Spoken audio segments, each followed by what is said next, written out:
in Hawaii. I went there. I flew off of Kwajalein Island on a 2-engine cargo plane. It probably went 55 miles an hour. I don't know how long it took us to get to Kwaj, but it was quite a while. We finally landed at 11 o'clock at night, and we went into a restaurant that's inside the hangar and stuff for people that come in late. I was having breakfast, and all we did was sit there and look at the two ladies behind us because they were the first women we've seen in a year. Mm-hmm. My eggs got cold. Mm-hmm. But they transferred us up to Navy, oh good heavens, 84. It was a base in the middle of Dole pineapple fields. And it was a very small base, probably 800 personnel. And it's a radio tower, radio station. That's what it basically was. I got duty in the dispensary there, dental office. And it was not real fast, it's a slow-paced area, you know, and it's very pleasant. I came back to the base late a couple of times, and both times was the same Marine on guard. And I pulled up, I was using a friend's car, and he said, "A little late, Doc?" And I said, "Well, just a little."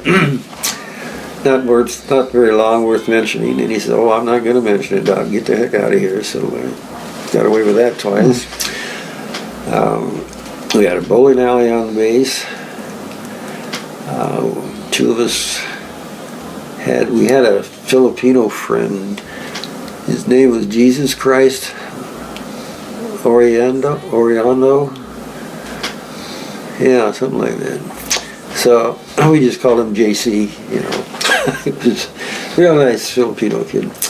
He bought a car one day, and he worked at the bowling alley. He ran that, and we got up to the bowling alley, and the other guy, I can't think of his name right now, he went into the locker room of the bowling alley and got JC's car keys, and we took it and drove it down to the other end of the base, which was probably, 5 blocks, and just parked it. And it took him 3 days to find his car. It was parked right on the front there. Mm-hmm. But he forgave us. Somebody called in the Waves Barracks, said there was a wreck on front of the Waves Barracks. So we jumped in the ambulance and rushed down there, and the water was halfway up the wheel. And all it was the guy couldn't see the car parked in the street, and he just pulled up too far and rear-ended him. There was no big deal. Mm-hmm. Went back to the base. Now, a couple of days later, 4 waves were in the NCO club, got a little carried away in their drinking, and was heading back to the Waves Barracks. And they ran into a building, a concrete building. Nobody ever figured out how it happened, other than the fact that they'd been drinking. But she drove right into the side of that building, and there was injuries, so we went back down there with her. And this young ensign, which is the lowest rate in officers, he come rushing up to the accident. I was in the front seat checking on this wave that was driving. One was unconscious in the front seat also. And he come running up. I don't know what his job was. He wasn't a medic. And he's, "All right, I'm in charge here now. Let me have this. And I said, "Well, sir, we're just taking over, getting her conscious. I'll take care of that." And he was just a young kid, you know. I said, "All right." So I crawled out of the front seat. And he leaned in to look at the driver.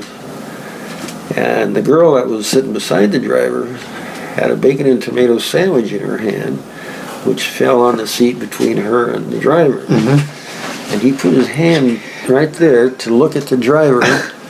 And he sat up real quick. I'm standing right behind him. Looked at his hands, and his tomato was just hanging over in all the red juice. And he passed out so far. I mean, he just went down. So we pulled him over to the side of that building, propped him against the wall, and we went about our work. And two guys in our medic field finally arrived, and they drove her back to the sick bay, put her to bed, and the other girl. And that ensign was still laying there, and his hat was laying beside him. Of course, one of the seamen took his hat outside and held it out in the rain for a while. And put it down on beside the ensign. And pretty soon he started coming to. What's happening? What's happening? What's going on here? And I said, well, I think you passed out. He says, why? I have no idea. And he says, well, where's the car? And I said, well, the car's around the corner. We pushed it over there to get out of the way because that building actually was a fire station. And he understood that, and then he couldn't figure out where the girls were. And I said, sir, they're taken care of. And he looked around for his hat, and he saw it, and he looked at it. He picked it up, he emptied it, looking at one of the guys, put it on his head, and walked in that rain for wherever he was going, I don't know, but I never saw him again. You know?